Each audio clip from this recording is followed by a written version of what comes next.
இது ஃபர்ஸ்ட் மலேசியாவின் செய்திகள் உங்களுக்காக.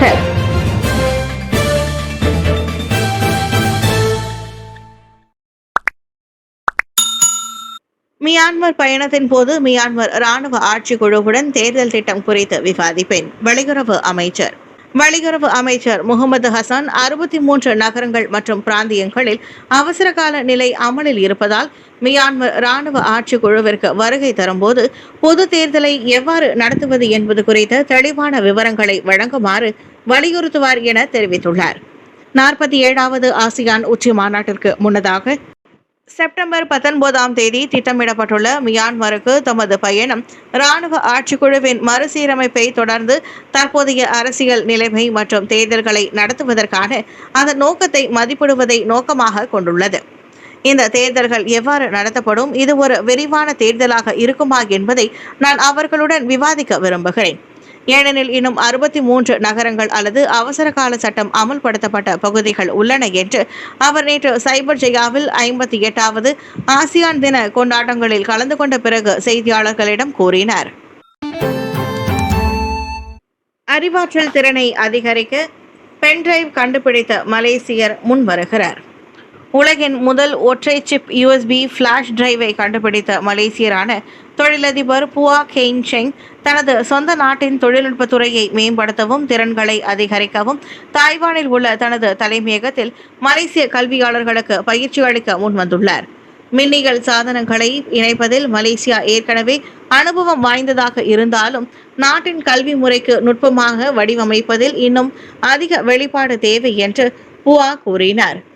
இந்த துறையில் தான் அவர் உதவ முடியும் என்றார். உள்ளூர் பல்கலைக்கழகங்களுடன் ஒத்துழைக்க எங்களுக்கு நிறைய சலுகைகள் உள்ளன.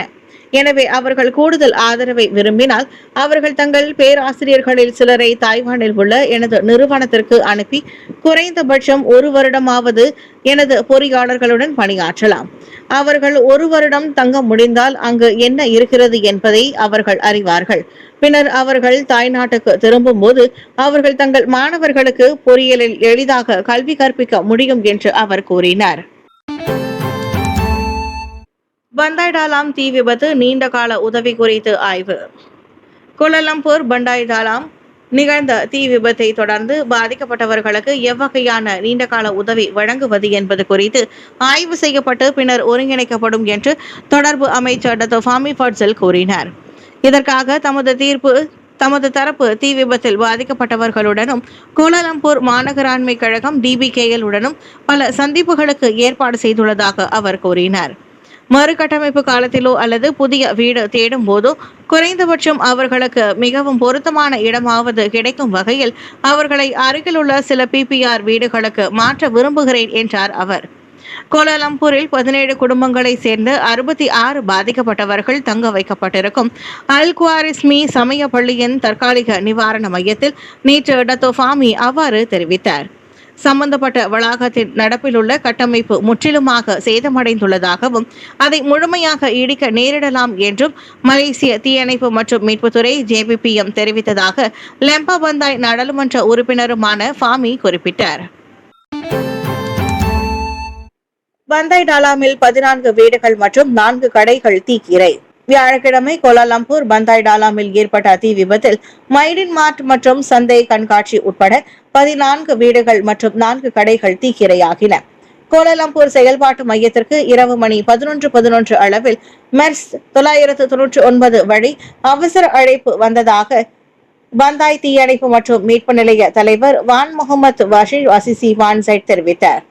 இந்த தீ விபத்தில் 0.074 ஹெக்டேர் பரப்பளவு கொண்ட குடியிருப்பு பகுதியும் 0.223 ஹெக்டேர் பரப்பளவு கொண்ட கடை வளாகங்களும் 80 விழுக்காடு தீயில் சாம்பலானதாக வான் முகமது ஷாஹிர் கூறினார்.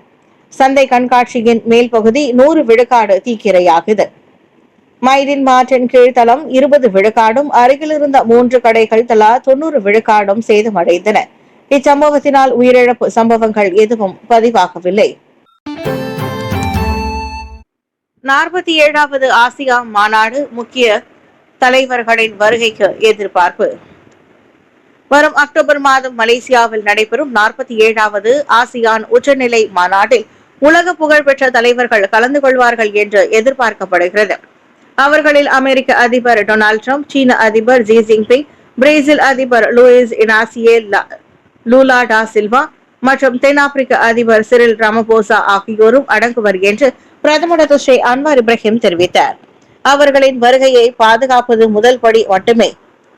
மலேசியா மற்றும் ஆசியானை விட்டு வெளியேறும் போது அவர்களின் நேரத்தை நன்றாக செலவிட்டதாக உணர வைப்பதே மிகப்பெரிய சோதனை. அவர்களின் வருகை நீடித்த மதிப்புமிக்க முடிவுகளை தருவதை நாம் உறுதி செய்ய வேண்டும். உலகின் கண்கள் நம்மீது இருக்கும். எனவே நாம் சந்தர்ப்பத்திற்கு ஏற்ப மிளிர வேண்டும் என்றார் அவர். தென்கிழக்கு ஆசிய நாடுகளின் கூட்டமைப்பு ஆசியானின் 58ஆம் ஆண்டு நிறைவை ஒட்டி நேற்று சைபர்ஜெயாவில் நடைபெற்ற 58வது ஆசியான் தின கொண்டாட்டத்தில் உரையாற்றிய அன்வார் அவ்வாறு கூறினார்.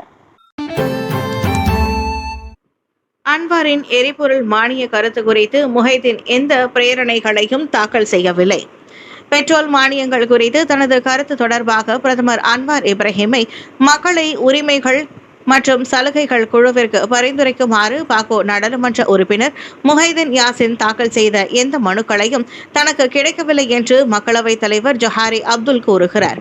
பெரிக்கத்தான் தேசிய முன்னணி தலைவர் முஹைதீன் வெளிநாட்டினர் ரோன் 95 எரிபொருள் மானியங்களை அனுபவிக்க வேண்டும் என்ற கோரிக்கைகளை ஆதரித்ததாக செவ்வாயன்று அன்வார் கூறியதற்கு மன்னிப்பு கேட்காவிட்டால் தான் ஒரு மனுவை தாக்கல் செய்வதாக முஹைதீன் மக்களவையில் தெரிவித்தார். எனக்கு ஏதாவது சமர்ப்பிக்கப்பட்டால் நான் அதை பரிசீலித்து நிலை ஆணைகளின்படி மேலும் நடவடிக்கை எடுப்பேன் என்று ஜஹாரி ஒரு நிகழ்வில் செய்தியாளர்களிடம் கூறினார். இதுவரை எனக்கு அறிக்கை எதுவும் கிடைக்கவில்லை. செவ்வாய் அன்று பெர்ஷத் தலைவர் முஹைதீன் நாட்டிற்கு குறிப்பிடத்தக்க பங்களிப்புகளை செய்த போதிலும் வெளிநாட்டினரை ரோன் 95 பெட்ரோல் மானியங்களை அனுபவிக்க அனுமதிக்காமல் அவர்கள் மீது சுமை ஏற்படுத்தியதற்காக அரசாங்கத்தை கேள்வி எழுப்பியதாக அன்வார் மக்களவையில் கூறியதாக வட்டாரங்கள் மேற்கோள் காட்டியது. 10 சொகுசு வாகனங்களை ஜேபிஜே பறிமுதல் செய்தது. இவ்வாண்டு ஜனவரி தொடங்கி இம்மாத தொடக்கம் வரையில் சாலை வரி மற்றும் வாகன காப்புறுதி காலாவதி ஆகிய 10 சொகுசு வாகனங்களை நெகிரி செம்பிலான் மாநில சாலை போக்குவரத்து துறை பறிமுதல் செய்துள்ளது. லட்சக்கணக்கான ரிங்கெட் மதிப்புள்ள சில வாகனங்களின் உரிமங்கள் சுமார் 2 ஆண்டுகளாக புதுப்பிக்கப்படாமல் இருக்கும் நிலையில் மறந்துவிட்டதாக அதன் உரிமையாளர்கள் காரணம் கூறியதாக நெகிரி செம்பிலான் மாநில ஜேபிஜே இயக்குனர் ஹனீப் யூசப்ரா யூசப் தெரிவித்தார். வழங்கப்பட்ட காரணங்களில் சாலை வரி மற்றும் வாகன காப்புறுதியை புதுப்பிக்க மறந்துவிட்டதாக கூறுவதும் ஒன்றாகும். நான் இங்கு வலியுறுத்த விரும்புகிறேன். இது போன்ற காரணங்கள் ஏற்றுக்கொள்ளப்படாது. சம்பந்தப்பட்ட அனைத்து வாகனங்களும் பறிமுதல் செய்யப்பட்டு நெகிரி செம்பிலான் மாநில ஜேபிஜே கிடங்கிற்கு அனுப்பப்பட்டன. 1987ஆம் ஆண்டு சாலை போக்குவரத்து சட்டம் 333 கீழ் அதன் விதிமுறைகளின் கீழ் தொடர் விசாரணை மேற்கொள்ளப்படுகிறது என்றார் அவர். போர்ஷே டேகான், டொயோட்டா ஆல்ஃபிரட் மற்றும் மினி கூப்பர் கண்ட்ரிமேன் ஆகிய சொகுசு வாகனங்களும் அதில் அடங்கி இருப்பதாக ஹனீப் யூசப்ரா தெரிவித்தார். ஒவ்வொரு ஆண்டும் தொடர்கிறது கந்தப்பனின் தேசப்பற்று. ஜாலூர் கெமிலாங்கை பறக்கவிடும் பிரச்சாரம் செயல்படுத்தப்பட்டு வரும் நிலையில் பல ஆண்டுகளாக தேசிய கொடியை தமது வீட்டை தவறாது அலங்கரிக்கும் கந்தப்பன் இவ்வாண்டும் தனது தேசப்பற்றை வெளிப்படுத்த தவறவில்லை. பல்வேறு அளவுகளில் 3000த்திற்கும் மேற்பட்ட ஜாலூர் கெமிலாங்கை மரக்கட்டையால் தனது வீட்டையும் வாகனத்தையும் அலங்கரித்து உற்சாகத்தை வெளிப்படுத்துகின்றார் 65 வயதான கந்தப்பன். இந்த முயற்சி தமக்கு புதிதல்ல என்றும் அமைதியான மற்றும் சுதந்திரமான நாட்டில் வாழ்வதற்கு நன்றி தெரிவிக்கும் வகையில் கடந்த 25 ஆண்டுகளாக இந்த நடைமுறையை பின்பற்றி வருவதாகவும் ஜொகூரை சேர்ந்த கண்ணப்பன் தெரிவித்தார். ஒவ்வொரு ஆண்டும் சுதந்திர தின போராட்டத்தின் போது நான் இதை செய்வேன். நாடு நமக்கு என்ன செய்தது என்று கேட்கக்கூடாது. நாம் தான் நாட்டிற்கு செய்ய வேண்டும்.